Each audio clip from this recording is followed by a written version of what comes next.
something God love you. Oh, this what you want to do? That's what I'm doing. Charlotte, man. Huh? What's happening, handsome? We here. You know? Yeah, turn that up. I was in the areas. Just thought I'd swing by like a girl is curious. Boys in the hood pops up on you. That's furious. Fierce is when you find your inferiors is inferior. What's scary is you're betting against the odds and you letting these niggas tell you you're better than what you are. The bar measuring rod. This way we draw the line on your screen, turning it out like some metro sketching off. Odd. You young dummies is lunch money. Either champ and cashiers, clay or fun putty. Little buddy. Too bad you ain't got you a pot to piss. I'll bake them for this cake. Betty a crock of shit, search your inner circle. Will of virtue, vice of virtue, man, this shit is personal. I saw fights turn into curfews, you commercial. You fuck up the meeting, believe vegan, cause the Green Brothers shall be back. You ninjas turtles. But Stefan used to be Urkel. Fuck it, make hip hop when they give you hurdles. Heard you. You better not even slacks with your church shoes. This earth school. Taught my kin more about this whirlpool. Oh, I know I'm better. How could you win this? Like having the last picture ever with Michael Jackson, but hating how your face look in it. And you want to Grammy. I'm saying it. You just gonna have to put up with it. Understand it. Pay the bookies. We chasing bullies. Cause if a bad act ain't goody, just bake goodies. You play hooky. They still want that Lux with their gray hoodie. I'm like, that's water under a high bridge. Hey, I can boogie. Look, when most sees the blind. These moments where I shine, I gotta show you what they hide. Just throw it and rewind. The poetry's refined. Going in fine. Every time you get a loaded line, the corona gets a lime. Look, it's only in your mind. This isn't clear. This isn't fair. King NY need Diddy shares, Biggie chair. This nigga scared. I circle him in a square. Have your balls up or get balled up. Cause it's fair. It appears that they was never my peers. It's a pair. Fruits of my labor that disappeared. I'm a bear. On this grizzly, your city won't drip a tear. If you here, well, I'm near. Cut with your engineer. Fuck it, buccaneer. Fortune keeper gets sword and freezes. Born achiever who wore Adidas and Jordan sneakers. Since he sported the Caesar, it's nothing nuclear to warheads who got him. Like North Korea, let's keep it tall like Medea. Son, your short as a breather. Daddy sugar trick trainers. The world and these dick beaters. You ain't got to be mean to at least walk with demeanor. Gang ties, how blood money can have you seized up. It's kidnapping. I'm big action. They looking for me. You're plastic. He ain't the real thing, but he getting fried. Catfish. You know you can't keep this short, right? Snap flick when I blow up now, but can't cut it. You should call in Cap, nigga. I'm jacked in. Pending. I break a beat up and bend it. Take a weak nigga, bend a bit. Take a week if he meant it. Baby, you got the image. Patriotic offended. Player, she was taking the knee before it was trending. Casket flex, you never had this. The jab quick for this bag hit. Embarrassing, bashing me. Went for the mattress. Taxes trying to go for hell on the Troy Achilles niggas. I'm bragging. Thief looking with a scully like he mowed the loner who banded with his brothers like a Jonas. Ammonious. I tear a nigga like ammonia. Got funky, your shooters ain't sent nothing but aroma on these cones. Shorty only do it cause it's cool. Fuck them all he wanna listen to now is music that moves. We don't wanna hear that unity fool. Guess them niggas that so hollow is trying to change the community too. I'm like, ooh, hard to ask him how he doing in school. He just rude, but I could dig it, you know. Life is a jewel, but it's true. Learn from it. Don't follow the same mistakes again. And Satan's drip trip catch you off guard like an atheist. I break it. I knocked Calvin right out his glasses. They gassed him. Found out the hard truth in your wall boots. Storm troop fighting a strong case. Why the long face? Main broad up in a short stay on your court date. Damn. You're listening to a musician trying to tell his beautician a track ain't for horseplay. I'm a standout. I told her I'm a good catch. She got her hands out. I mean, what you niggas expect? You took the stand out. Fumbling, hit with the book. Crumbling, just beat. Can't take the rap now. You're mumbling, you're weak. Small frail, I wore shell. War's hell, no relief. Pain runs deep. Don't think I always jail. Ken Jack with young and jockin' how? Tweaking like a thug. 100 rounds. We meet you at the club. You're in a gown, and fuck who you was. We got it now. I'm still clicking. Difference, I never traded on one member. Niggas better off catching Farrakhan at a Trump dinner. Where the thugs killers collide, you guys non-operative. You're not for this. In the populace, the total opposite. Stop the shit. Two apocalypse, keep it positive. You're about to watch me raise up on you just like a Cosby kid. The problem is, you thinking too much. I put my heart in this hard denim, waist to the cuff. And I'ma walk in them all the way to your door. I do home visits, dog. Bury you in your own backyard. Pick a bone with them, hold the wheel. Give you that holy feel, hitting like holy feel. Mixed with some golden seal. Off a pint of Henny, finna overdose on pills. Riding dirty, unlicensed firearm with the open. I'm still lack dangerous. I'm from out of that hangar, different rap chamber. Do you know where you at, stranger that talk dirty in stores? And yeah, I'll make a movie and do the score. I know with J to Z, they had reasons to doubt, sure. But I just saw 22 twos when it's times two, gonna get your 444. Lord, now do the math on that. Don't imagine it. The fact is that I'm something different. Out the same habitat, I battle at. And I drop records, do the cabbage patch, get your cabbage patch, cut me in, however you dissect it. This ain't that put your faith in favors later, thank the neighbors. I came to bring them that thing that cracks the creator's data. The great debater, you're slow, at least a turtle know exactly why Morris never lifted weights from Slater. May have sages, I missed the bell then, but know your principles, cause branching out, they don't teach you that in judicial school. The chi is deep, sway sever, ninja jujitsu moves, official views, strikes with your wife, getting this whistle tune, bottom wisdom tooth, pull up on you, get you, dip you choose, fuck a friend, pile of money, Mr. Scrooge, head to toe, they read the glow, Dorothy clicking shoes, wizard at these odds, my nigga, but every missing you, I'm ready to go. Wanda was Jamie Foxx who did Ray. So know if you bringing me shade, how I play around my way. If I'm on my way and you in my way, know if I don't get my way, ain't no way you get in the way. Bang. Harlem, New York. All right. Yeah. Let's start off with some luck. Had to start off with some luck. Stop screen. Let's get it. Welcome. Man, fuck it, man. Let's throw it back one time. One time for the one time. We are here, man, live in Living Color, man, on each and every Sunday. You know how we do around these parts, man, breaking down the latest and greatest from the world of sports and a little bit from the real world. Much needed. And they got me to receive it. All right. Let's give shouts out to those who will make themselves known. And for those of you that are watching the Cloud Kitchen on the replay, man, it's always appreciated. Anyways, Teresa, how you doing? Miss Damn My Opinions is in the building. Beautiful. Beautiful is early. Yeah. Okay, so Beautiful is in the building. Brother of a certain age. Hey, what's going on, good brother? Glad you could join me here as I kind of break down the latest and greatest. You know how I do, man. And I got some stuff from around the globe, around the nation, man. Some stuff I wanted to kind of get off. I had to push back the show, man. I was watching March Madness, man, and you know, this kind of leads into the beginning of the show, kind of the main topic and title of the show, man. NCAA or the NBA, which one is better? And I'm gonna say this, man, after soaking myself in this weekend with a lot of March Madness men and women's game, it raises the question. It raises I'm early to see that. Always appreciate it, Beautiful. Always appreciate it. But yeah, it kind of got me to thinking, which one is better? We talk about a lot on this show about the NBA. We don't really get into college basketball too heavy throughout the regular season, but around tournament time, we always kind of try to give them their shine. The young men and young women at NCAA, March Madness is what it is. And I will say this, several takeaways I took, was watching the games and just enjoying the games. And one thing about college basketball that, I like watching college basketball, this for the simple fact, it's a different vibe. And I think the NCAA does a great job of protecting this part of the game, which has nothing to do with, we're going to get into, what's going on the court, but off the court. NCAA does a great job of protecting the image of March Madness and promoting the image of March Madness for being what it truly is. This, a basketball fan's dream, a one and done tournament. Anybody can win, you get into doing your brackets and stuff like that. It's no other sport like it. No other sport like, even with, college football has tried to simulate that to a degree, but it's just not the same. It's no Cinderella stories. It's no, how did this team get past the first round? How did this team, like a VCU in years past, St. Mary's making a deep run, how did these teams do it? And it just the NCAA does a very good job of promoting it.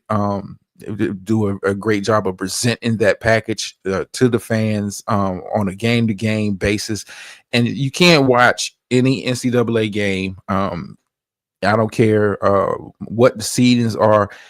It seems like the energy is just different. The broadcast, the vibe is just, not this, still Teresa's favorite word, but the vibe is just different. It's just like, hey, this is basketball in its purest forms, nothing to do with sponsorship deals or none of that stuff. We would just want to present good basketball, and I don't care if you don't know anything about the teams. And I'm one of those people who don't keep up with who's who and who's doing what, unless you have like your favorite team, and I get that.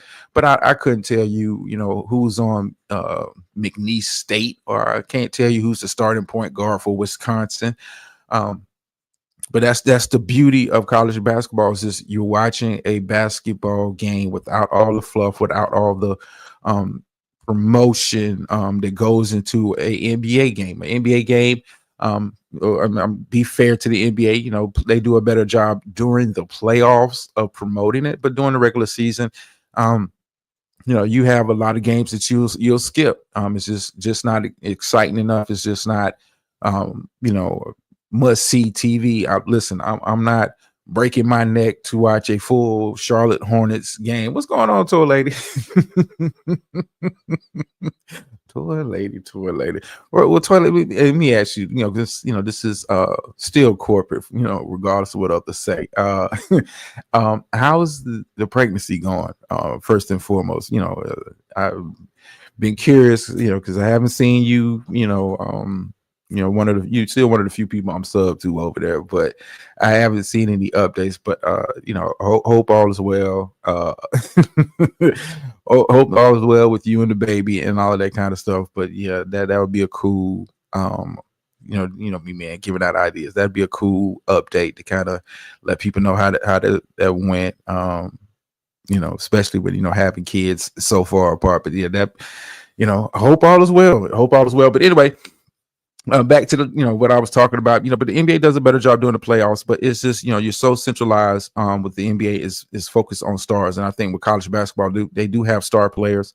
I look at Broome at Auburn, I look at Cooper Flagg at Duke. They do a good job of promoting teams to have those high level NBA lottery pick type players, but it's really this focus. They do a good job of focusing on the team, the tradition of the team. And, and that's one thing that the NBA does not have anymore, because it's gotten away from, those classic, I would say, rivalries that, a lot of us older basketball fans grew up on. And that kind of stuff. Talking about, Bulls, Pistons, Lakers, Celtics, those rivalries that, a lot of us grew up on with the NBA in the 80s and 90s. You just don't see that anymore in the NBA. It's more, we're going to market the individual players, not really market, team history and that kind of stuff. But college basketball does a very good job of doing that.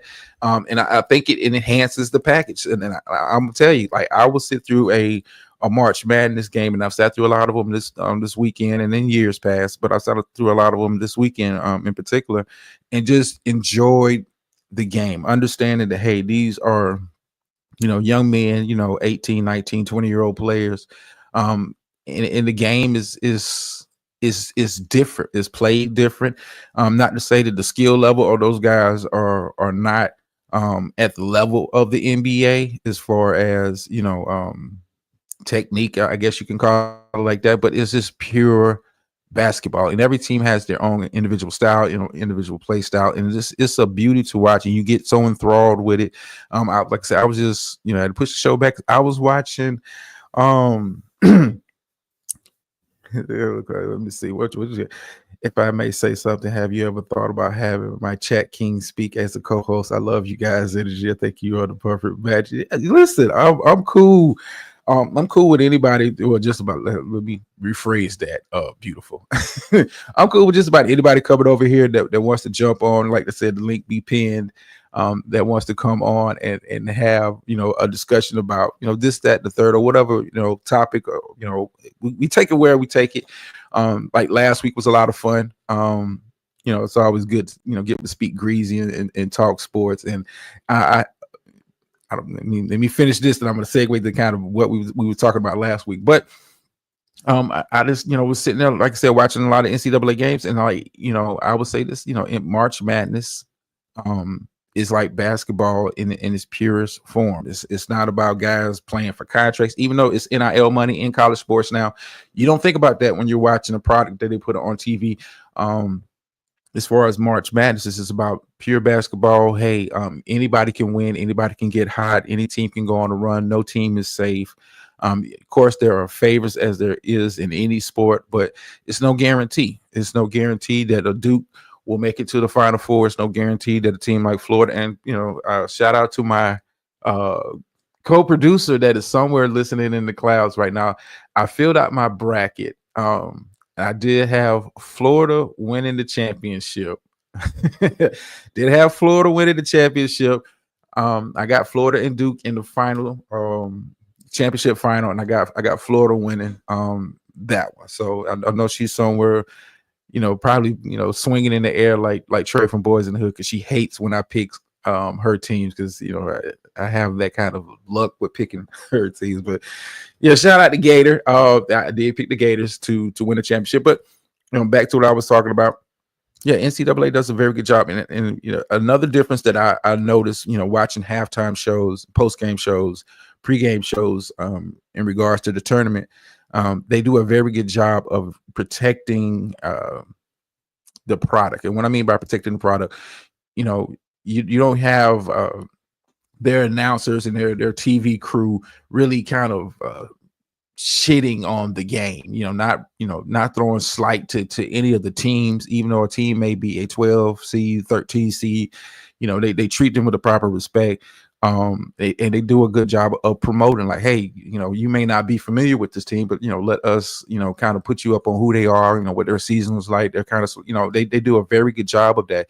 Too often when you're watching NBA stuff, it's a lot of there's some backhanded compliments going on as far as like the announcers. It's like it could be a good game. It's like, hey, they're not playing like this, and they're it wasn't like that when I was playing. And you get that with a lot of former players, but college basketball, who they have former players as their announcers and that kind of stuff. They do a very good job of protecting the brand and promoting the brand in a very positive light that makes you want to get engaged to who's on Colorado State, who are these players, what is this program's history like, what was they do a very good job of cluing you in as a fan, because they understand that some people may not be familiar with these teams. It's a lot. College basketball's got a lot of teams, unlike the NBA. College basketball's got a lot of teams. You think about it, it was 68 teams that started this tournament. And that's not, you're talking about just the March Madness as far as that is concerned. Then you have, NIT, YouTube Unfolded. Listen, hey, how you doing? I'm gonna be kind of all over the place tonight. I'm gonna be all over the place. Like, I got a lot of stuff, a lot of material I want to kind of get to. I enjoyed the show the other day. I'm gonna be honest, I was a little surprised because I thought you had thought you was like, yeah, the hell with this. But it's always nice to hear, your point of view and your commentary on stuff. And not just with the royal family, but it is a much needed voice in the spaces. I would say that it's a much needed voice in the spaces and all of that. I have no idea what you're talking about. It's okay. But yeah, and I came to the conclusion, after, especially after watching the games over this weekend, like, hey, listen, nobody does it like NCAA when it comes to March Madness. I don't care, who it is. Even college football, I love football. That is my first love as far as sports is concerned. But nobody does it like, March Madness and that tournament, doing a good job of promoting it, keep it flowing. It's games going all the time, especially in the first two rounds. And like I said, it just sets up the good drama. You just don't see that. The fans are into it, sold out arenas. The energy is just different when you're watching a college basketball game. And it's much like that when if you ever had the opportunity to go to a college basketball game, it's like that. It's just different. It's just different. I can't, unless you've had that experience, I can't really explain it to you, the difference between going to an NBA game and going to a college basketball game. It's just different. It is just different. But I have been enjoying the tournament so far. So far. A lot of good games. And and I'm just liking what I'm seeing, and I like when I'm as far as like everybody's not playing. That's another thing the NCAA does a very good job of as far as the teams. Like you can tell, teams have different styles, and nobody's running the same, high pick and roll, kicking to the corner. It's a lot more thought put into it, and I you can attribute that to a lot of that being the coaches being. I wouldn't say over coaching the players, but being more involved in how their system is run, and players sticking to the system, not deviating from the system. Too often when you watch NBA games, there's a lot of guys just coming down jacking up threes. Gator, listen, Gator girl, UConn gave him a fight. UConn gave him a fight. And if you came in late, Gator, I did pick Florida in my bracket to win the championship. I hope you're not mad at me because I know you hate when I pick your teams, but I know you hate when I pick your teams, but after breaking it down and with the help of ESPN bracketology and all that, I got Florida. I got Florida Duke in the final. So we'll see. We'll revisit this. We'll revisit this after the tournament is over. But I just enjoy watching March Madness more so than NBA. And I'm a Lakers fan through and through, and I love the NBA playoffs, and we'll talk about that and a little bit later in the show because it's heating up as far as like who's hot coming into the playoffs, where the seeding. So we've talked about that on previous weeks, but NCAA, this does it for me. This does it. It's something, and they make it easy for the casual fan who just enjoys basketball, but it's not so intertwined. Damn you.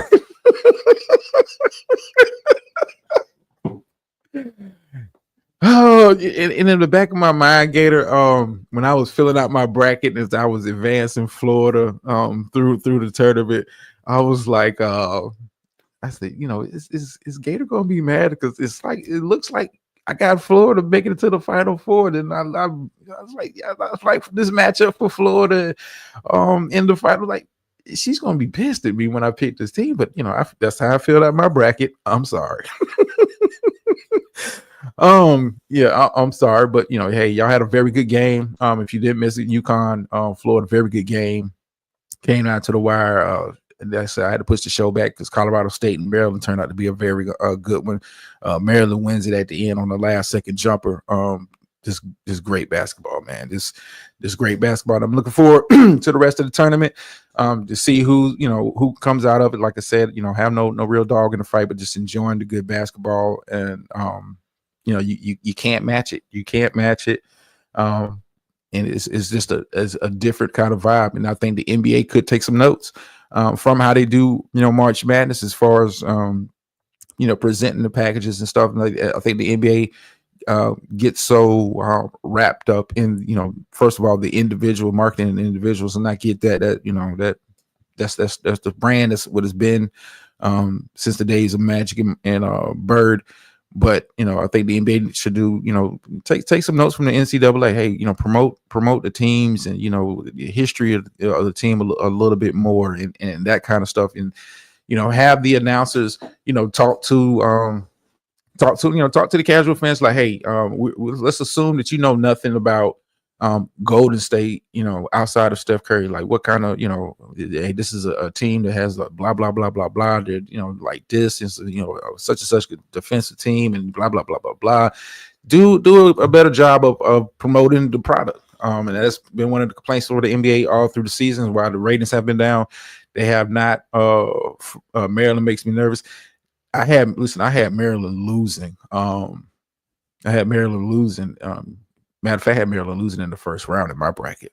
My bracket was busted on the first day, but I had Maryland lose. I just don't trust Maryland. There's a lot of teams that after ESPN and help the bracketology. I went real top heavy with my bracket. Real top heavy. Real top heavy with my bracket. But yeah. But yeah, the NBA, playoffs is coming up. We're winding down the season. Guys are coming back for injury. LeBron returned back. They got smoked by Chicago. Not surprised. You know, I didn't think Chicago was going to put up the points they did, but hey, it is what it is. But we're coming down the stretch of the NBA. Playoffs are right around the corner. You know, teams are jockeying for position. Cleveland has been slipping a little bit, showing some weaknesses in the armor. You know, had a recent losing streak. But it's going to be very interesting. It's going to be very interesting. Houston has been hot of late. It's going to be very interesting. But you know, we'll see how. You know, we're talking about NCAA versus NBA. Like, you know, is the NBA going to still, you know, like I said, take notes from what NCAA is doing as far as March Madness and really promoting the product in a very positive light. You don't really see their announcers. You don't really see you know, their analysts like being, you know, critical of players, really critical of teams. Like, hey, you know, they had a bad shooting night, they had a good season, blah blah blah blah blah. That kind of stuff. Who's MVP this year? I'm still going SGA. I'm still going SGA Gator Girl. You know, we've talked about that in the past. I still got SGA as my MVP. Even though, you know, Yoke is, you know, has a very strong case, and if Yoke was to win it, I wouldn't be mad, considering the season that he's had. But I got SGA, and I think, you know, Oklahoma City, you know, securing the number 1 seed pushes him over the top. But I think it's going to be a very close race. Wrong again.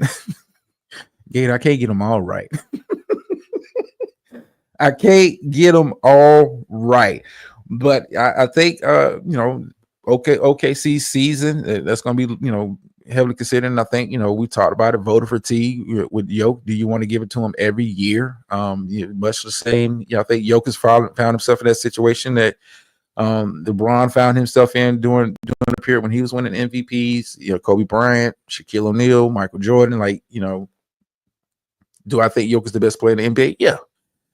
Do I think he's going to win MVP?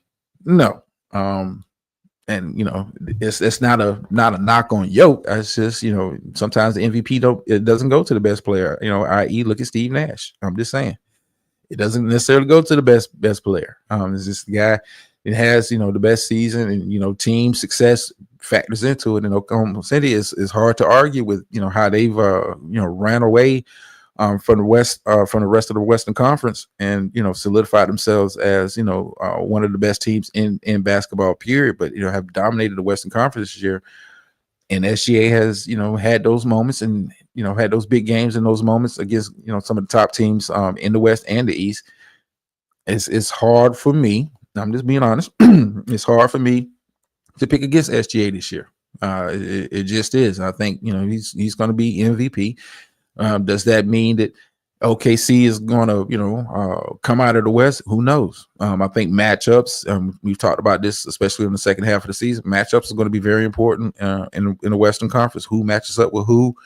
That kind of stuff is going to play a major role. I think the East is it's pretty much set up for me. Boston, Cleveland, in that finals, but the West, I mean, it could be a crapshoot. I could see Denver, you know, with the right breaks, right matchups coming out of the West. I'm just saying, if Cade had yeah. Listen, what I'm saying it to you, Gator. Yoke right now is the best player in the NBA. Yoke right now is the best player in the NBA. But when we're talking about MVP, you know, team success plays a role in that. I.e., look at Steve Nash. I'm just saying. At no point did anybody think that Steve Nash was the best player in the NBA. And he's got 2 of them things. I'm just saying. You know, Detroit is, you know, you bring up Cade Cunningham, Detroit. It's going to be a tough out for whoever they face in the East. You know, they kind of, Detroit this year reminds me of Orlando last year. This a tough, gritty team that can get it done in a lot of different ways. You know, you talk about Cade Cunningham, Orlando had Paulo. They kind of give me that vibe. But the West Conference is going to be very interesting, you know. But the NBA, hey, take some notes, man. Stop dog walking your products. And speaking of dog walking products, you listened to the show last week. A lot of the discussion was around Stephen A. Smith, LeBron James, and the Bronny James situation. You know, recently, you know, Bronny James had probably his best game since, you know, joining you know, the NBA. You know, recently had 17 points in the game. Had a decent game. people were hyping it up like this is the breakout, like he's going to take off. Kind of pump your brakes. Like you even had Stephen A. Coming out somebody maybe he was wrong. And I me personally, you guys know my stance on Bronny. I think he's going to be a role player, a good role player, for some years. But we'll see. We'll see. I thought, I think his time in the G League has really built his confidence up. And kind of giving him real minutes against real guys. That some of these guys are NBA caliber players, and I think it's helped him in his growth this season. We'll see if he gets another opportunity at some point during the regular season. I don't see Bronny getting no burn come playoff time. If he no burn. You guys already know playoffs come. That's when the team shortens their roster. You guys, your starters playing more minutes in the playoffs because it's each game is so critical and so crucial. But I'm happy for his success, but I'm not overjoyed. Somebody, Bronny need to be starting. I mean, he had a good game. Pretty against a pretty decent team, and we'll just kind of leave it there. I want to kind of move on before I kind of get into the worldly part of the show. The Aaron Rodgers situation has been fascinating for me this offseason. And, to me, and I've said this in recent years about Aaron Rodgers, is Brett Favre 2.0. I think what you're seeing during this free agency period, especially with the Minnesota Vikings saying they're going to go with J.J. McCarthy for the upcoming season. New York signing Jameis Winston to a 2-year deal. It looks like he's kind of penciled in as a starter. I think the Giants will still draft a quarterback if one is available to them. But I think the league as a whole, and I don't think it's been something that's been said out loud, and I don't think people are paying enough attention to the Aaron Rodgers situation. I'm going to say this: if the Steelers choose to move on and not pursue Aaron Rodgers, I don't think, unless he's willing to take a backup role, and I don't think Aaron Rodgers' ego will let him take a backup role anywhere. I think Aaron Rodgers is being made to retire. Is being made to retire by the NFL. And listen, I'm here for it. I'm here for it. I was, a big fan of Aaron Rodgers while he was in Green Bay, but you could start, you started to see the diva behavior come out in recent years. It's part of the reason why, Green Bay decided to move on from him. And just when you look at how his career is kind of winding down, it's just Favre all over again. A guy who thinks he's above. All he got to do is steal tax money from the poor. Listen, Gator. Listen, it's like mirror. When you look at them, it's like mirror images. Two guys who had Hall of Fame careers, who will be first ballot Hall of Famers. When it's all said and done, who will be considered in conversation for best quarterback of their era. When you look at how their careers have kind of winded down, and you see it. You see it. Like they are so similar in their behavior and thought patterns. And it's crazy to think that Brett Favre and Aaron Rodgers would careers would mirror each other so much. I mean, down to the fact that Minnesota was thinking about even bringing in Aaron Rodgers, and that it's like Jesus. But I think the league as a whole, I think GMs, ownership, coaches, I think this kind of like, hey, we don't want no part of that. I thought New York might have had a chance, but they're not in a win now situation. I don't think Aaron Rodgers is looking for a team that's in a slight rebuild. He was hoping Minnesota. I'm gonna be honest with you. I think Minnesota was his top choice, but Minnesota decided, hey, you be detrimental to J.J. McCarthy. We saw what you did up there with Jordan Love. We don't want no part of that. Here we'll go with the young fella. It's just not worth the headache. And I think he's being made to retire. I think Aaron Rodgers, if he doesn't sign with Pittsburgh, I think Pittsburgh is his only option left unless he decides to swallow his ego and become a backup somewhere. I don't know where that would be as far as, backup quarterback situations, but the fact that Seattle said no, we'll pass, the fact that the Raiders said no, we good, it just lets me know that the NFL as a whole and people are just tired of Aaron Rodgers and the circus that comes with Aaron Rodgers. He's his Brett Favre all over again, the diva behavior. I kind of do what I want. The team has to acquiesce to me, and it's just, I think teams have, it's like nah, we good. Recently had Cam Hayward, longtime star for the Pittsburgh Steelers, pretty much come out and say he's like over the whole Aaron Rodgers. Is he coming? Is he going? Is he going to sign here? He's come out and said, if you want to sign here, sign here. What we're about. What the culture is. It's not that big of a decision.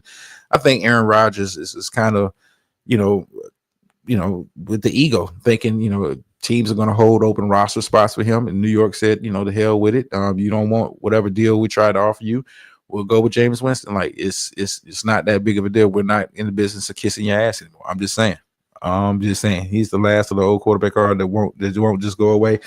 Yeah, he can go. Listen, social media. Pat McAfee, that might be the next lane for Aaron Rodgers. He obviously loves that world, loves that attention, and that might be the next step for him. Like I said, I'm cool with the NFL moving on from Aaron Rodgers. Like, I think I speak for most fans of just any team. Like, yeah, we're good. We don't what you bring extra, and I think that's part of the issue too.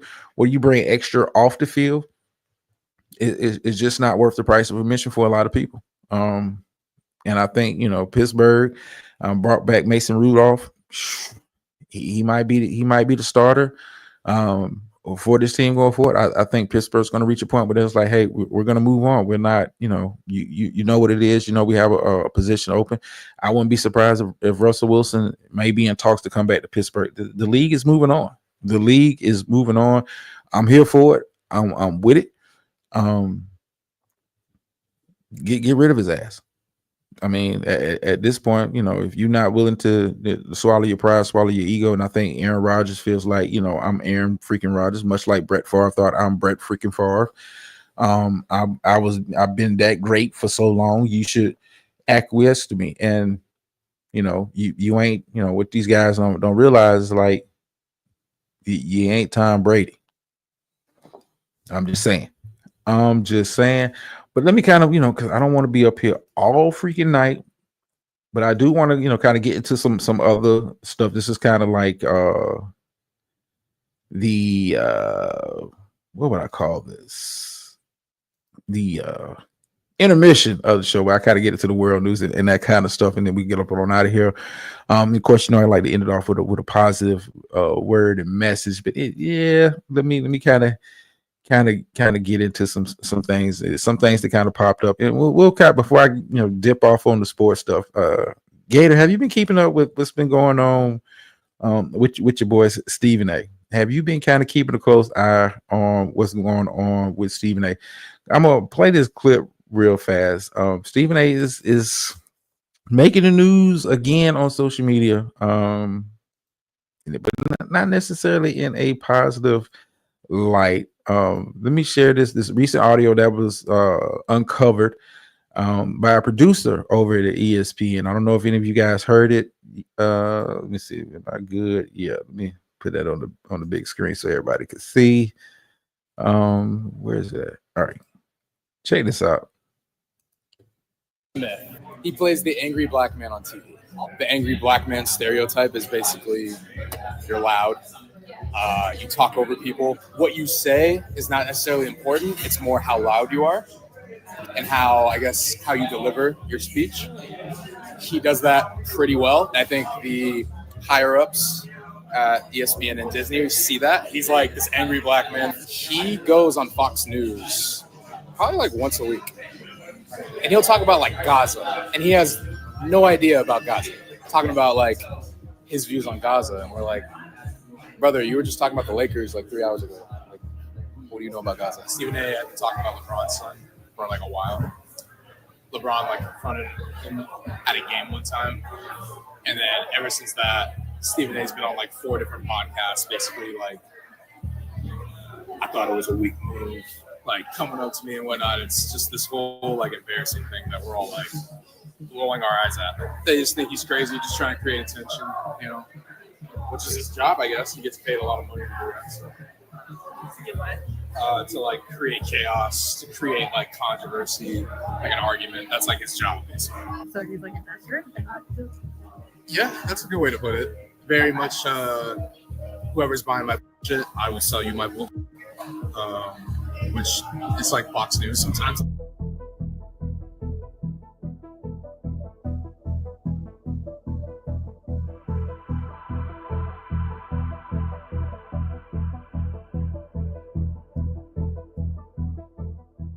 We have this one guy. His name is Stephen A. Smith. He goes on Fox News. Let me pause it right there. Let me come back over here. Let me take this down. Gator. Screaming against those not about politics, news, or history. Listen, Gator. Here's what they think about you. Here's what they think about you, Stephen A. Behind closed doors, what they won't say to you in public. This is what they think about you. They look at you as the loud, angry man. And if anybody that's good night, YouTube. I can't stand Stephen A. Listen, a lot of people can't. A lot of people can't. But just to hear, audio of that coming from a producer at ESPN, where he works at, is, quote unquote, the leading analyst at ESPN, recently signed a 4-year, $100 million contract.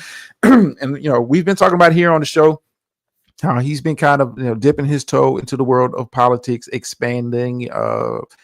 I guess you can call it expanding his brand to where it looks like Stephen A. Listen, it wouldn't surprise me. And you're hearing it here first.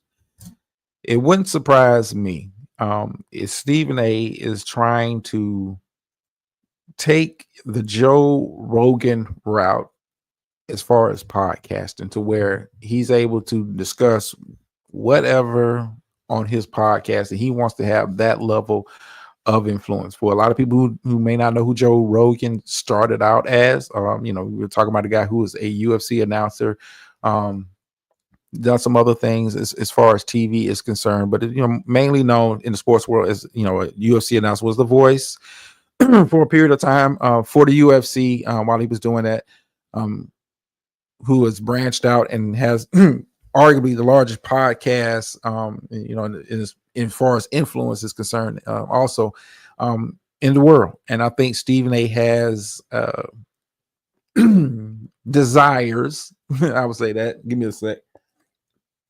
I think he has desires to follow that blueprint and branch off into that. And I'm gonna put this bug out here also. And I don't think a lot of people are really talking about it, in the community, as far as like the sports community and stuff. A part of me thinks that Stephen A. looks at the level of success, and I don't want to say it's jealousy, but it looks at the level of success of his sometimes co-host on ESPN, Shannon Sharp. I think he looks at his level of success not only with what he's been able to do on TV, is that, but as far as like what he's accomplished in the podcasting world, with the Club Shay Shay, the interviews that he does with the celebrities, and the nightcap show he has with Ocho, and the success that he's seeing. It's a slick part of me that thinks that Stephen A. has designs to do that. I'm not going to say he's jealous of Shannon Sharp, but I think it's he's with his new contract, for those who don't know, he's going to be kind of stepping away from doing as much TV work, and he's going to be focusing a lot more on his podcast. That's why you're seeing him on the Fox News on a weekly basis. That's why you're seeing him lining up interviews with political figures. That's why you're seeing him really kind of pushing, the political side, because it's money to be made there. There's a market there for it. You can get in with the movers and shakers in there and show that you have some level of influence. Stephen A. Wants to be the best. He's a competitor, whether you like him or not. Listen, I hear you, brother. I hear you, brother. I hear you. I'm gonna say that I hear you, but I think he has desire. I think he's looking at Joe Rogan. He's looking at the Shannon Sharps of the world, and looking at the success that they're having outside of the confines of a ESPN. Because you understand, let's take his recent incident with LeBron James. He comes out on ESPN, releases a statement, and it's kind of real PG, real politically correct. No boisterous talk, none of that attitude. How to say, the bass was out your voice.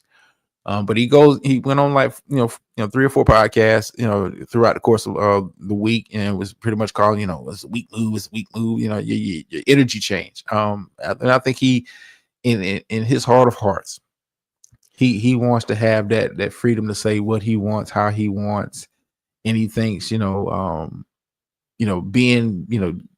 doing the podcast where he's getting heavy into the podcast stuff. He's getting heavy into the, building up his own brand and platform outside of ESPN. Listen, I have no problem with him wanting to be the best. But this is that audio you just heard from the producer of ESPN. That's how they think about you. I mean, they honestly think you're selling wolf tickets. They think you're selling them bullshit. A lot of people think you don't know what the hell you're talking about. Even when it comes to sports, some of your takes people just don't agree with. But to each his own. To each his own. While I got you here, brother, it is y'all know me. I'm gonna do a little politics. But it is a recent clip that's been circulating around, and I wanted to get it to this last week, but we was having such a good time up here, kind of had to put it on the back burner. But it is a recent clip going around by Anthony Mackie. He's receiving a lot of flack from a lot of different social groups. I'm just gonna say it like that. He's receiving a lot of flack for some social groups for his recent commentary in an interview he did with Ryan Clark. Let me go ahead and pull that up real quick. Here's the excerpt for it. If you're you're curious, you can find the whole clip probably on YouTube. I want to say the show's called The Pivot. But check this out. I keep my boys humble. Like, my boys have never had a pair of Jordans. My boys don't do all that internet fly shit. I'm like your kids. And no, I don't give a. I could be the biggest star in the world. Do not let me catch you being stupid. Mm-hmm. Do not. And my oldest gets it. My 15-year-old, he tells the other ones, he's like, yo, don't make dad mad. Because once you get one that's right, he's going to straighten the other ones out. Mm-hmm. So it's just that thing of, in the past 20 years, we've been living through the death of the American male. They have literally killed masculinity in our homes and our communities for one reason or another. But I raised my boys to be young men. And however you feel about that, you feel about that. Right. But my boys will always be respectful. They will always say, yes, sir, yes, ma'am. No, sir, no, ma'am. They will always say thank you. They will always open a door for a lady. They will always make sure that their mother is taken care and provided for. They will always be men. And that's always since they were 2 years old. Every time I left for a job, I tell my 15-year-old, you're the man of the house.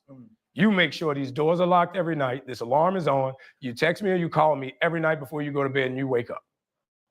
I love that. Because we're men.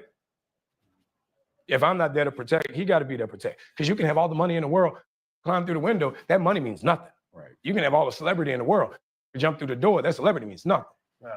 So you got to have a little guard in there, And so for me, it's always that idea of American masculinity is very different. Hold up. Yeah, if y'all want to catch the whole interview, and it's a very good interview. You can catch The Pivot. It's on YouTube, Spotify and all that good stuff. Let me close this out. Yeah, he's got a lot. He got a lot of flack from the social groups in regards to his commentary. King, I should just leave King James up there. Yeah, that's what I'll do. leave King James up there. But yeah, Anthony Mackie got a lot of flack for some of his commentary during the interview. And I would say this, my own personal opinion. I have no issue with what he said. I have no problem with what he said. I completely 100% agree with what he said. That's how, I was raised. I don't understand, where did we get lost as a society and as a community where, him saying a man saying he wants to raise his sons to be men, you have an issue with it. I can't really pinpoint when the change happened. But I'm with Mackie. I'll be honest with you. I'm with Anthony Mackie on this. I don't see an issue with anything that he said. And I listened to the whole interview, listened to the whole context, and like I said, it's a very good interview.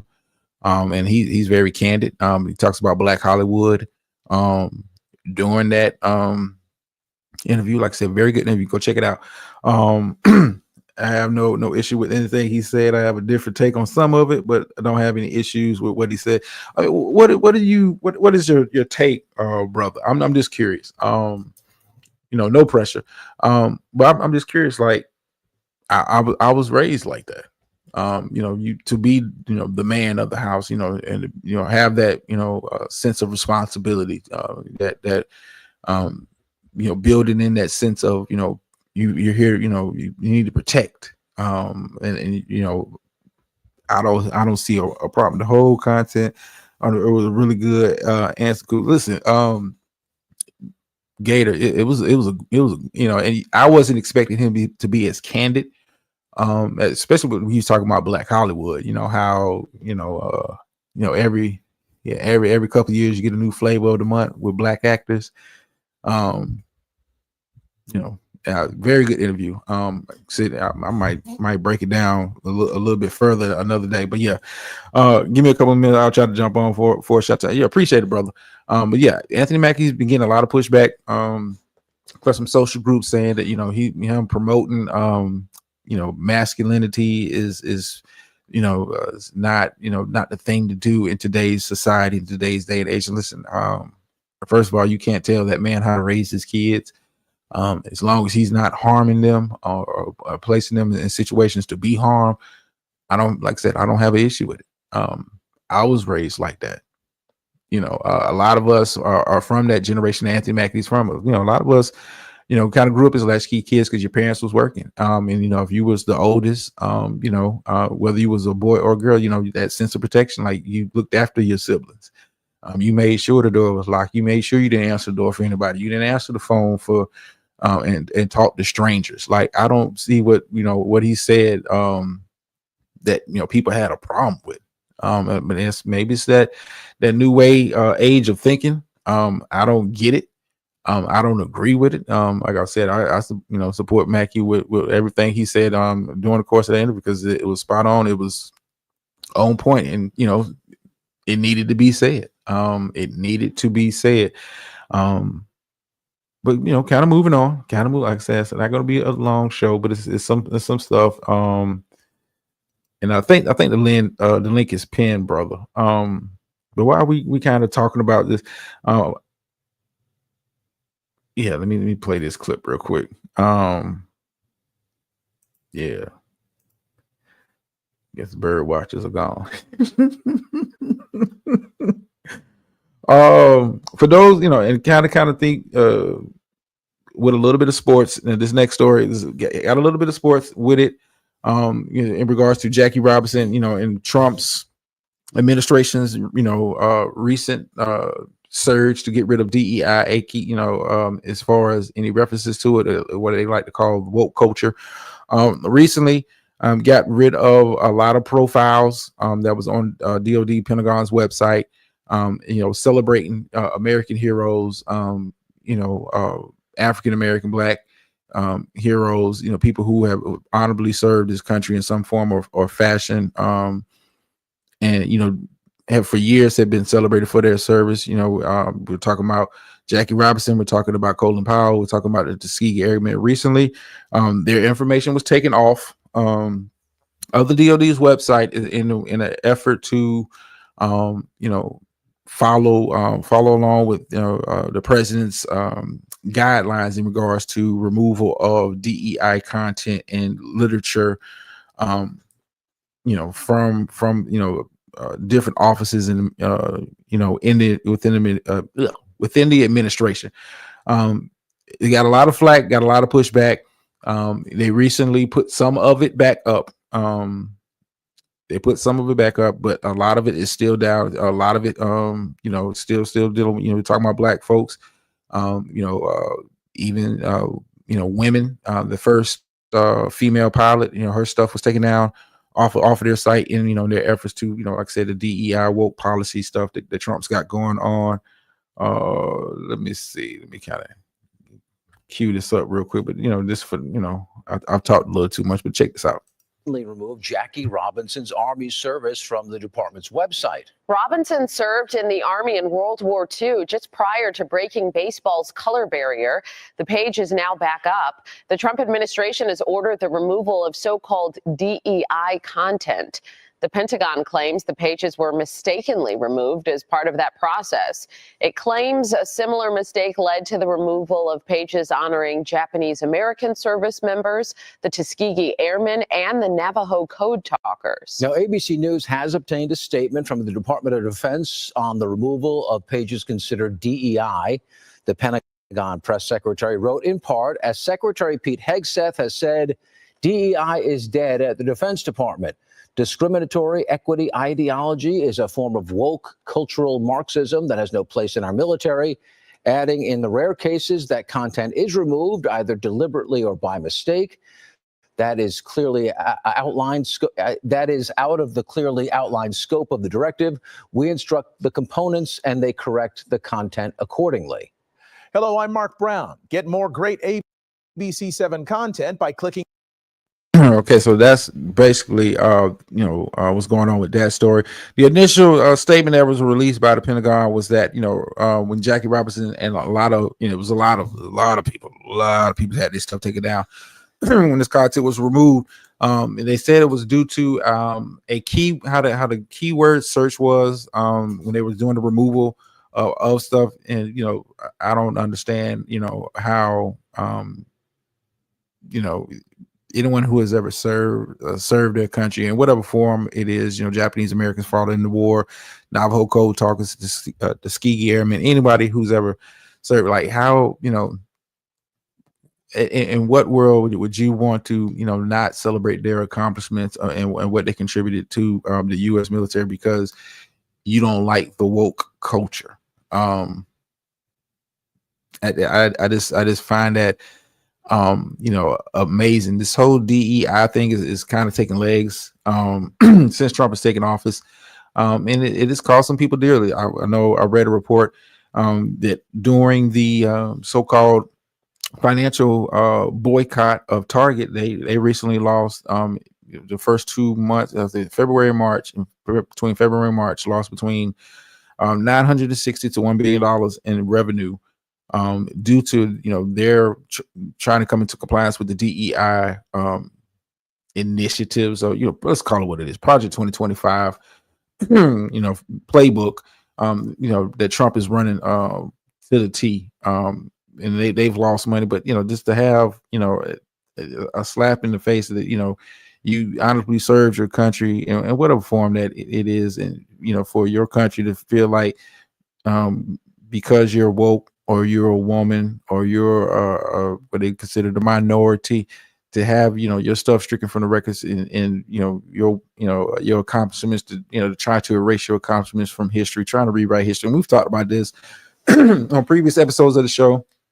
Their aggressive attempt to rewrite history, and in their ways to rewrite history, it doesn't change what happened in the past, but what they're trying to do is trying to rewrite history by omission. If we take it out of the, take it off the website, we take it out of the classroom, take it out of the books, in an effort to kind of re-educate the next generation, because it ain't for me and you. Let's keep that keep that clear. But to rewrite history by omission is to train the next generation, I think, to be a little bit more docile, a little bit more compliant with that kind of stuff. And yeah.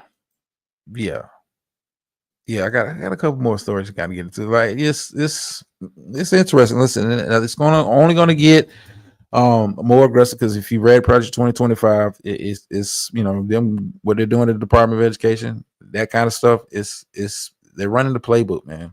And if you want, and they're not deviating, they're not making alterations. If you want to know what the playbook is, hey, look up Project 2025. They got it online. You can read the whole damn thing. You can read the whole, and they got it. Listen, it is so nicely detailed and broken down for you. You can read what they're going to do department by department with all of that stuff. Kind of moving on. I do got a couple more things I want to kind of get into before we kind of close out the show. Where I want to go with this next. I found this one to be I wouldn't say funny. But I wanted to get people's opinion on, because I had kind of, I don't know. I'll play the clip and you'll kind of let me know what you guys think on this. This is a recent story regarding an employee that works in this administration. I just let them set it up. Let me see. Here we go. Striking again, CNN learning the education department is expected to begin sweeping layoffs tonight. The goal, we understand, is to cut about half of the 4,100 person workforce, so 50% cut for the DOE. It comes as a CNN investigation looks into a high-ranking employee at the Office of Personnel and Management, the agency that sent out the mass email asking federal workers to justify their jobs. That high-ranking employee has been filming influencer videos that promote what she's wearing on social media from inside her government office. Kyung La is out front. It looks just like any other influencer video. A young woman posing in front of a camera over and over and over again, showing off her trendy but timeless professional fashion. But she's no ordinary influencer, and that's no ordinary office. Her name is McLaurin Pinover, and she's the Trump administration's new director of communications for the Office of Personnel Management, or OPM, which manages federal employees. All of these videos were shot in her government office, right here at OPM headquarters in Washington, D.C., ground zero for Trump's plan to cut thousands of workers from the federal government in the name of efficiency. Inside her office, Pinover captures video at her desk, putting on makeup, modeling new outfits to her 800 followers. Pinover markets clothes on her account. Using what's called affiliate links, she could get a portion of any item sold through her Instagram page, like this $475 skirt or $300 dress, but it's unclear whether she's made any money. On February 13th, the day 20 people on her communications team lost their jobs, she posted a moment for mixed patterns. And the week when her agency demanded all federal employees list 5 things they did that week, she posted the Businesswoman Special. As OPM spokeswoman, she defended the memo at the time as a commitment to an efficient and accountable federal workforce. I would be very curious if she included her efforts to promote her brand as part of the 5 things that she accomplished that week. Donald Sherman, the chief counsel for an ethics watchdog group, says more than anything, this behavior is insulting to the thousands of federal employees being fired. This Trump administration appointee is violating the public trust at the same time as she seems to be instrumental in the administration's attack on civil servants. And you just heard him there say she's a Trump official. She has only been on the job since January with the new administration. And some of this does appear to have happened on the clock. We were actually looking at her account this morning, Aaron. She posted a couple of Instagram stories during normal business hours. You can also see the time on her watch in at least one of the videos she filmed, all during work hours. Now, about 15 minutes after CNN reached out to her requesting comment, her Instagram account was deleted.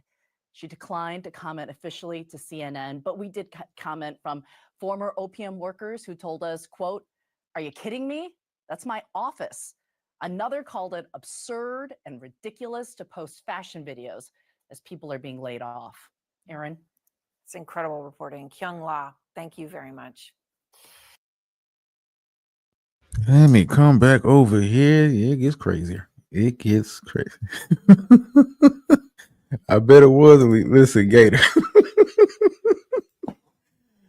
Oh boy.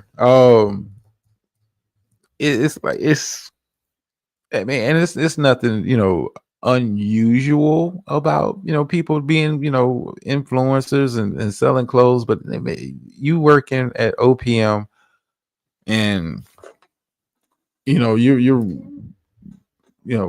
signing off on memos and that kind of stuff. You know what's coming down the pipe as a Trump official, and you know what the plans are. Yeah, bad luck. I mean, but it's business as usual. It's business as usual.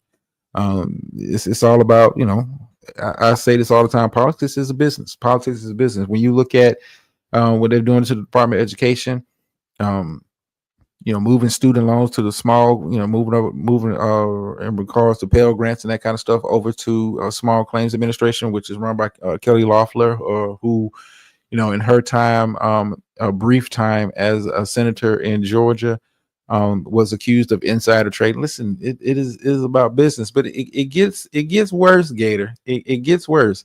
Because it was another story that kind of popped up. In the national media, kind of talked about it for a little bit, but it didn't get as much track. But you got to check this one out. Got to check this one. You thought that was crazy that she's been there, trying to sell clothes and like that kind of stuff. But this one's this is how brazen this administration is. This is how brazen this administration is, and it has been since they even before they got into office. Check this one out. An Elon Musk-backed group offering Wisconsin voters cash for signatures just days before the pivotal state Supreme Court election. Yeah, so a national political action committee funded by the billionaire is behind the petition. 12 News' Aria Sandlin explains why this could be against the law.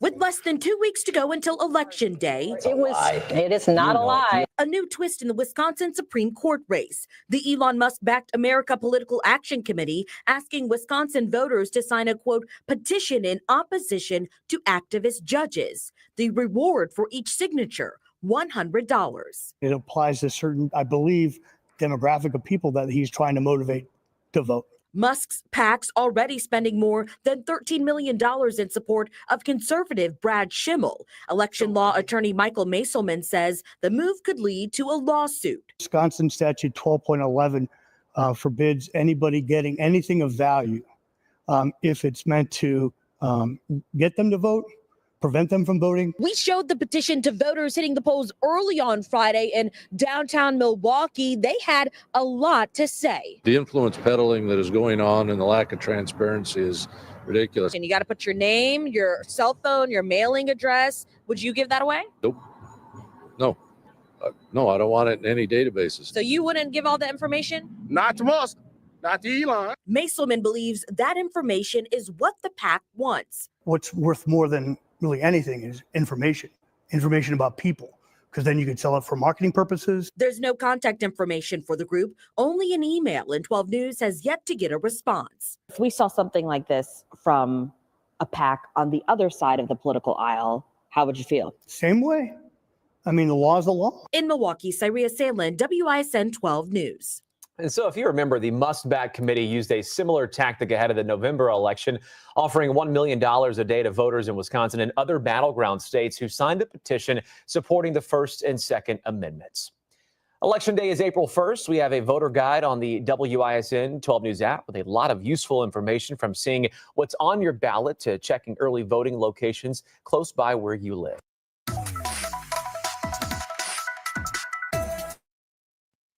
Let me come back over here. Yeah, beautiful. It's real. It is real, beautiful.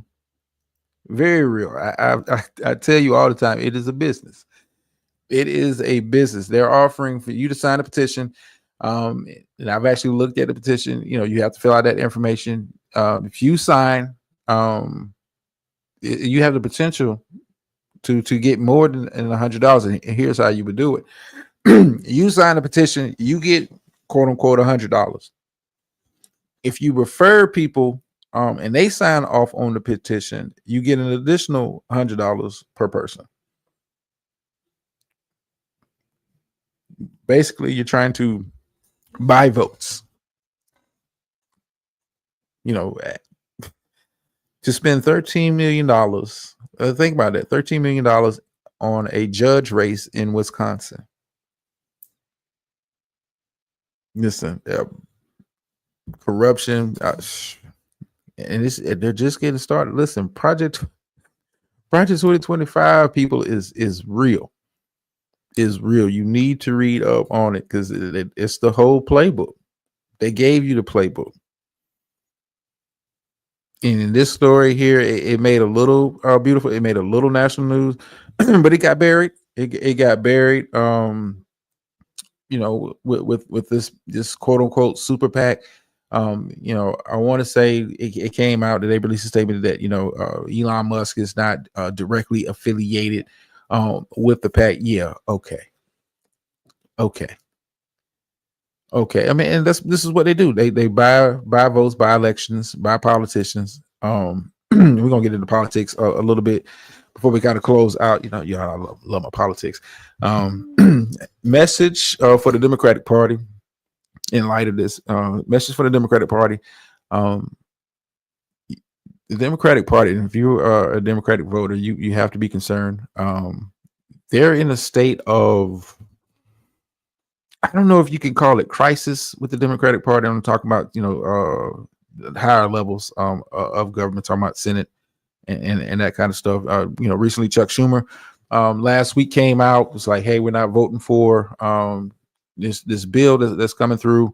You know, we're gonna do, you know, we're gonna stand on business in so many words, and came out, you know, the next day and said, you know, he intends to vote for the bill. The bill ended up passing, which averted the government shutdown. And, you know, Democratic Party as a whole has not been happy, and rightfully so. And what you're seeing with the Democratic Party is they're in a state of flux. They're in a state of, they look lost. To an outside observer such as myself, they look lost. And what I mean that they look lost is they don't have a unifying message. Whether you agree with Trump, you're a Trump voter and you're listening to this and you're a Trump supporter, or you're a person that can't stand Trump. And I've said this on I don't know how many occasions. One thing about Trump, he's made it very clear what his vision is. And it's people in his party that don't agree totally with his vision. But they won't come out really and publicly say they're against it. They're about solidarity. And when you look at the Democratic Party with Chuck Schumer, you know, coming out on Tuesday and saying, you know, we're not voting for it when it comes to the Senate, to the next day saying, well, I'm gonna vote for it. It just looks like you're in disarray. You don't have a unifying message. And when you look at the party as a whole, like what direction, who is the leadership? I've heard recent talk about, you know, the Democratic Party maybe pushing for another Bernie Sanders, who's been making his round in town halls in battleground areas. This is another presidential run for Bernie Sanders in 2028, with AOC being his running mate. Yeah.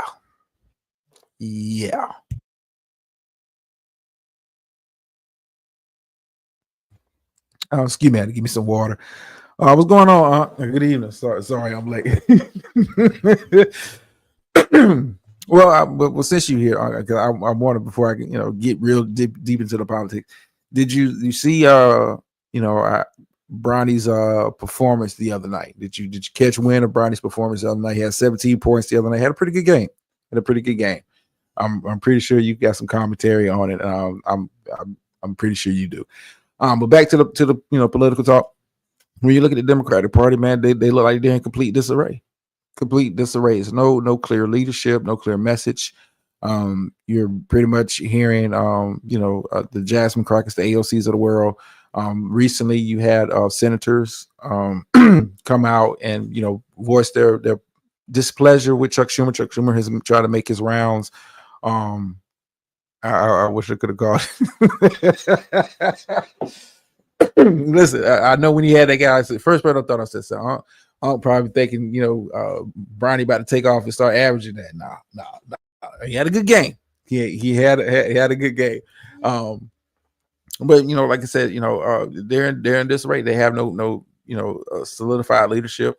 I've been kind of peeking in on what Gavin Newsom has got going on. Who's our governor of California? He's kind of diving into the podcasting realm a little bit. Kind of expressing himself in that way. I don't know if he's going to be in line to quote unquote lead this party back to the White House. I don't know.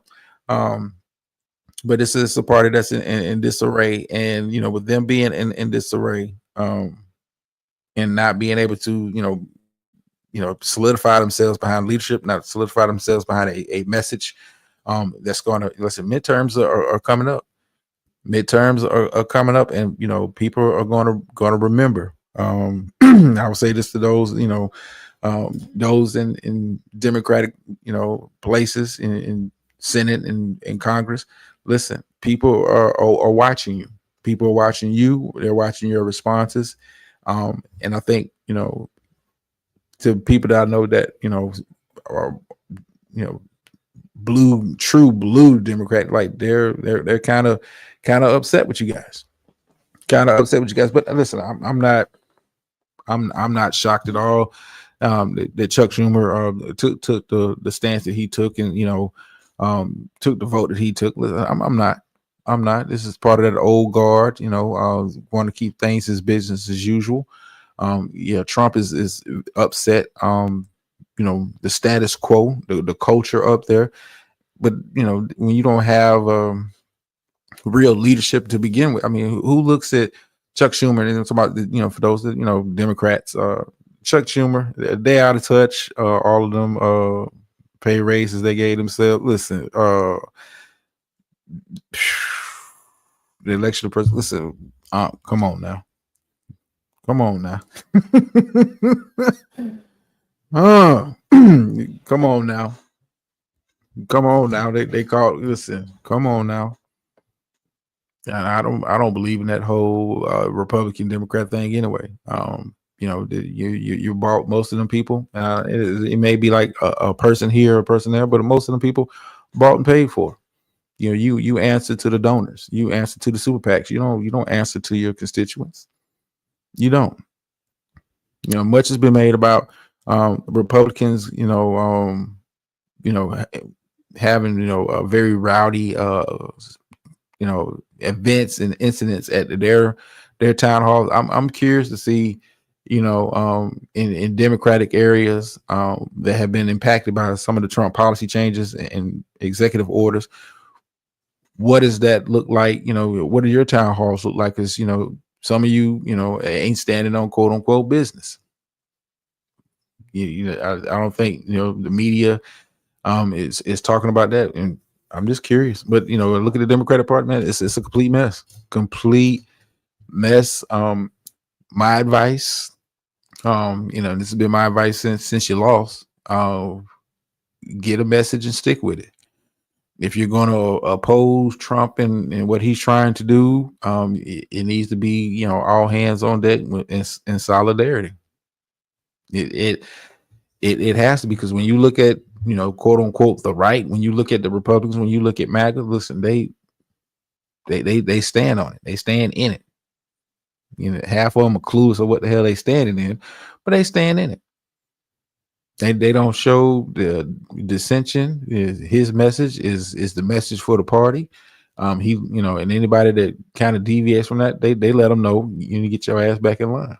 Democrats are all over the place. There's been recent talks of pushing AOC, to challenge Chuck Schumer for Senate minority leader. Like, really? Just get that. Yeah, I don't know if AOC is going to fit that role. I don't know. When they did that, ruling corporations of people was open. Listen, it's been a lot. It's government. I mean, government is corrupt, but government is a business. And once you understand that, it's a whole lot easier to digest what you see on a day-to-day basis. It's easier to digest what you see on a day-to-day basis and really understand what is really at play here. Well, really at play, and we're talking about money. Now you had I don't want to mess up his position, but Mr. Lutnick, I want to say he's the Commerce Secretary, come out pretty much like, hey, this is the time for you guys to buy Tesla stock, which is a complete, complete gaffe on his part. It's not something you're supposed to promote as a Commerce Secretary, to my buying stock in an individual company who happens to right now, quote unquote, be a special government employee. When we're talking about Elon Musk, Tesla's stock is tanking. But it's about protecting business. Those who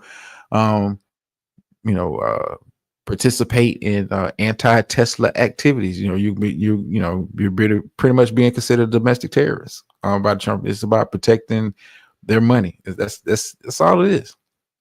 That's all it is. Protecting their money, protecting their interests. You look at some of the stuff that's not being said. Jared Kushner recently signed a major deal with Saudi Arabia through his connections with the White House. Listen, it's about money.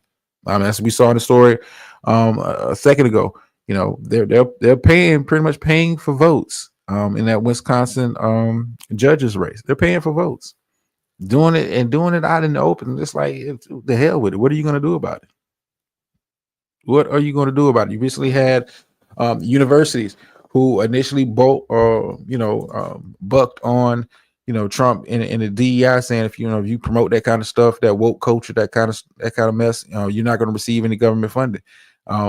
They stood on business for a second till Trump showed you he was serious and he wasn't playing around, and they slowly got on code.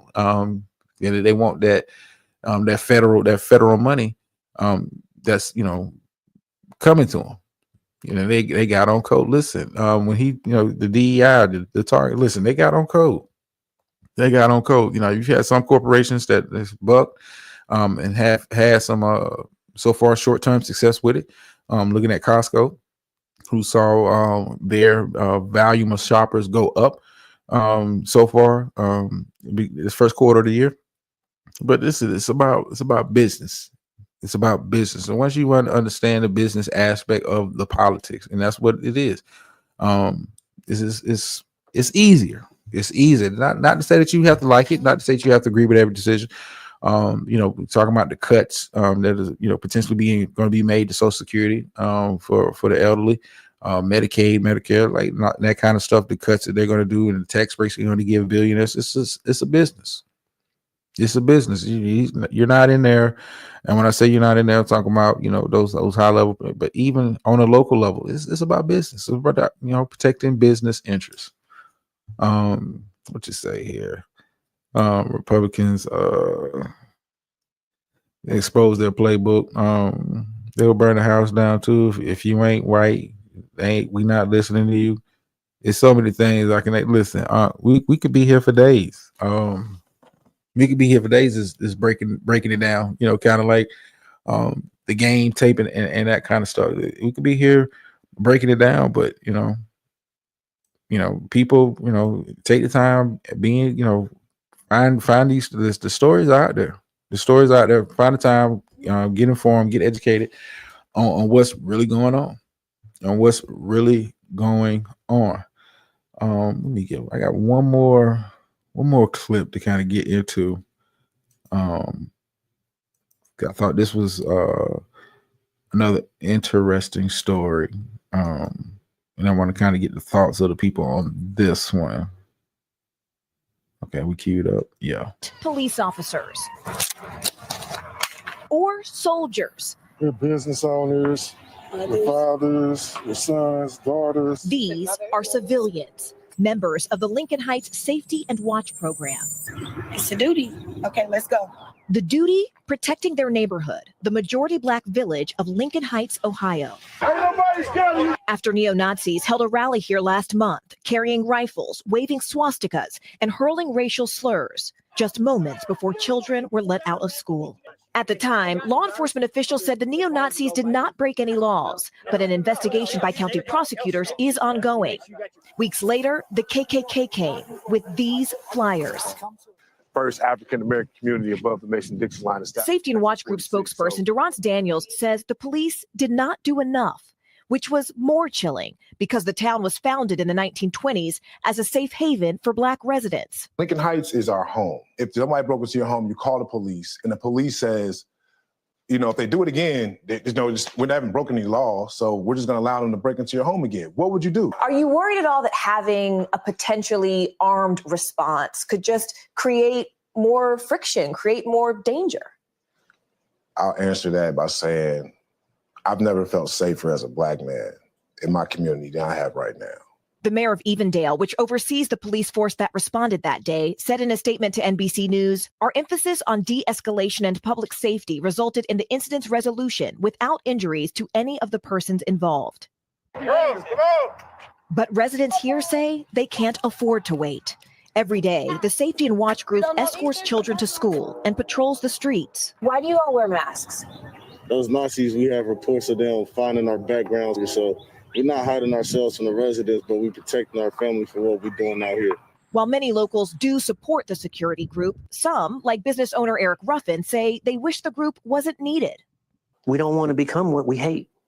You know, we don't want to become a group of people that walk around feeling like we have a reason in America to have to protect ourselves. And this community, stand up, is not backing down. Morgan Radford, NBC News, Lincoln Heights, Ohio. All right, then we'll come back over here. I think I got through all my material tonight. I think I did. Yeah. Put me back up here. Listen, I have no issue with it. I have no problem with it. I could see in states where you're allowed to kind of open carry, you have to take that into account also. I could see this kind of taking legs, but it has to be done responsibly, of course. I have no issue with it. It's just something that should have been done. It used to be done in certain communities during the civil rights era in certain places. In the civil rights era where you had, armed protection. You can even look at, the Panthers in California, with they had, taking advantage of the open carry laws and that kind of stuff. Have no issue with it. If you allow, the police, knowingly allowing hate groups, let's call them what they are, neo-Nazis, KKK, they're hate groups, by their letter of the law, to allow these, to come into communities, put, people potentially at danger because, you don't know their intention.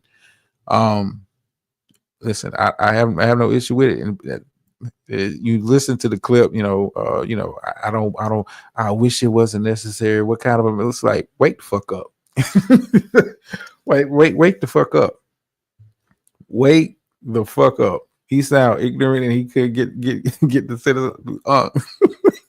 First time I heard, I was like, well, why are you even talking to this bit? But it's the media's way of trying to counterpoint and trying to appeal to the sensibility. Listen, I'm gonna tell you this. They love that, that nonviolence eating, they that's why they celebrate MLK like they do. They love that that nonviolence, that docile, that what we would like to call pacifist attitude. Just keep your head down and keep it moving, and things will get better. And this is wake the fuck up. But it again, that's part of the media's way of not really wanting to promote something like this happening in the community. Like I'm not, if you're not cool with the armed part, I get that. But taking control of your community and being aware of what's going on in your community, yeah, we should be doing that more often. Should be doing that more often. I have no issue with it. I mean, it's part of being in quote unquote a community. I'm just saying, brother of a certain age, what do you say? Good for the community for protecting themselves. Can we revisit Anthony Mackie thing? Yeah, no, okay. Tell you what, brother, we'll do it. We'll do it. I'll bring some more clips from the Anthony Mackie interview. We'll do that at another time. Yeah, it's cool. You at work. Listen, I know how it feels to be a solo actor here. I don't, I appreciate people coming up, man, but I kind of learned how to kind of get through the material, get through the shows just fine. But yeah, we'll definitely revisit that conversation. If you're coming in late, make sure you catch the rewind. Of course, I like to do the sports, but I like do the social commentary too. Also, yeah. Before I kind of close, it is one more thing. I should have reached out to the sick and the shut in because I would be curious to know their take on a recent story that happened at Southern University in regards to the recent death of a young man during hazing. It's been reported that all fraternities and sororities at Southern University have been suspended from activity due to the death. Reports also came out that initial statements made by members of the fraternity turned out to be false, and when they describe in the manner which the young man died in a complete situation, it is a messy situation, and we're seeing it far too often with our sororities and fraternities. And I was in a chat room. I ain't gonna say where, but I was in a chat room and they was having this discussion. And you got those that are part of the Divine Nine that are active members who are out here doing good work in the community. And it's kind of like a mix. You're getting a lot of mixed responses in regards to it, because you got those who are not a part of that and don't really understand the whole process and of joining a fraternity or sorority, not really understanding, and everybody's not the same. It's not, every university kind of does it a different way. Fraternity does it a different kind of way.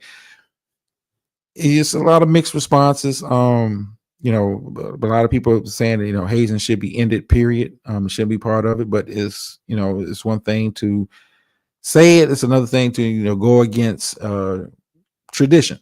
When we're talking about, going against tradition. Am I still up? Okay, yeah, I'm good. It just got quiet in my headphones for a second. But it's another thing to go against tradition. And I should have reached out to the sick and the shut in. And I should have got, their opinion on it, because, it's one of the people that I know that is, have been on the platform before, who are actively a participant in a Greek organization. And you know what? I'll follow back up on it. That's what I'll do. I'll follow back up on it after I check in with the sick and the shut in. And we'll revisit that story, because I'm curious, because like I said, I was in a chat room. I don't know these people. But it was a very interesting conversation. A lot of mixed responses to it. But before we kind of get up out of here, appreciate everybody taking the time out to listen to little old me on this nice, beautiful Sunday. I like to leave y'all with a nice word for the week. It's I try to make it as positive as possible. Try to make it as positive as possible. But I would say this, man. I was, having a conversation with a gentleman the other day, and he was telling me what he's got going on, in his goals and all of that kind of stuff. We was having one of those this kind of conversations, and he has a lot of aspirations, a lot of goals he's trying to achieve, and which is dope. But my kind of I'm not gonna say I'm old, but I'm a it's a little salt starting to sprout in the beard. But I kind of wanted to relate this to him, like, don't forget to touch grass before you find yourself 6 feet under. And he was like, what do you mean by that? It's like, it's cool to chase your dreams, it's cool to chase goals and aspirations, and more power to you, but don't take the time out to touch grass before you find yourself up under it. Life is meant to be enjoyed. Yeah, it is. You're gonna have trials, tribulations. It's gonna be work involved. You'll have your ups and downs, but don't forget to take the time out to enjoy life. And it may be, maybe traveling. It may be, if you like reading books, read more books. Enjoy, like, touch grass. It's so much. Sometimes you get caught up in the monotony, in the minutia of the day-to-day stuff, and you got to do this, I got to do that, got to do this, got to do that. Yeah, please get out and touch grass. It's springtime. Listen, beautiful. I plan on getting out, and I've been doing it, and enjoy life. Like, yeah, once business is taken care of, and the family is straight, take time out for yourself. Tap into what puts a smile on your face. Tap into what puts you in a good space. And like I said, it don't matter what it is. Whatever it is, find a way to touch grass, because you don't want to be doing all the chasing and the rat running and be caught up in the race, and I'm trying, and you struggle, you doing all you can to get to your final destination, and not enjoying the pit stops along the way, and not enjoy. Sometimes it's joy in the journey. I would just say that sometimes it's joy in the journey, and it's on you, and incumbent on you to find that, and and embrace it. Life is fickle. Life is short. Too often, you wake up, social media, somebody, your age or younger has passed away. Someone you went to school with has passed away. Like, man, get out there and because you never know. Tomorrow is not promised, but enjoy the present for what it is. But yeah, let me get my behind up out of here. We will be back, as always, next Sunday. I may jump out the window.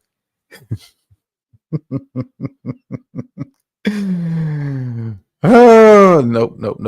I may jump out the window. I may do something tomorrow. I don't know.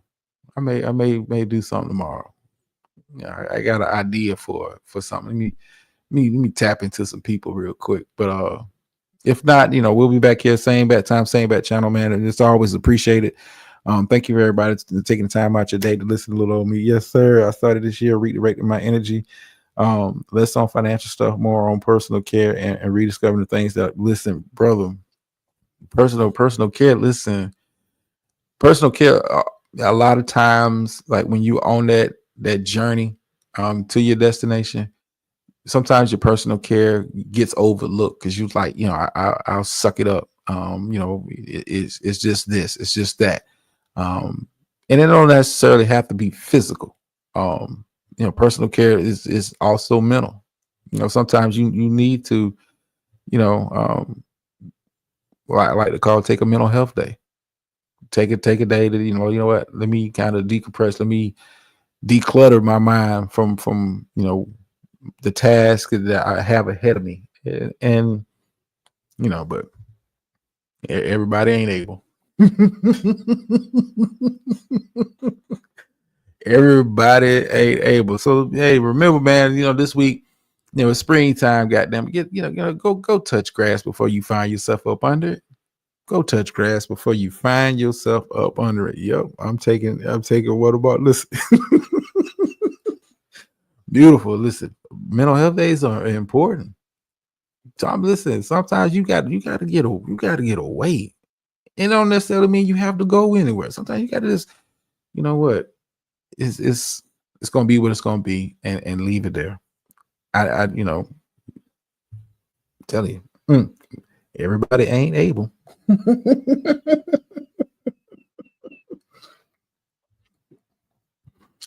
Some people stuck in the moment.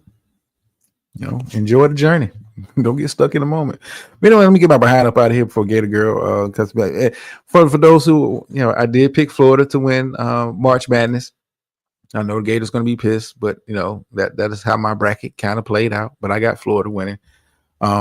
You know, like, share, subscribe, all the good stuff they say on YouTube, and we're gonna get up out of here with the phrase. You know, remember what the hate was in you because it ain't in them. I just love that quote. Let that marinate. But let me get my behind up out of here. As always, thank you. End you off with the phrase that pays around here. Sometimes you win, sometimes you lose, but every time you learn. I'm out.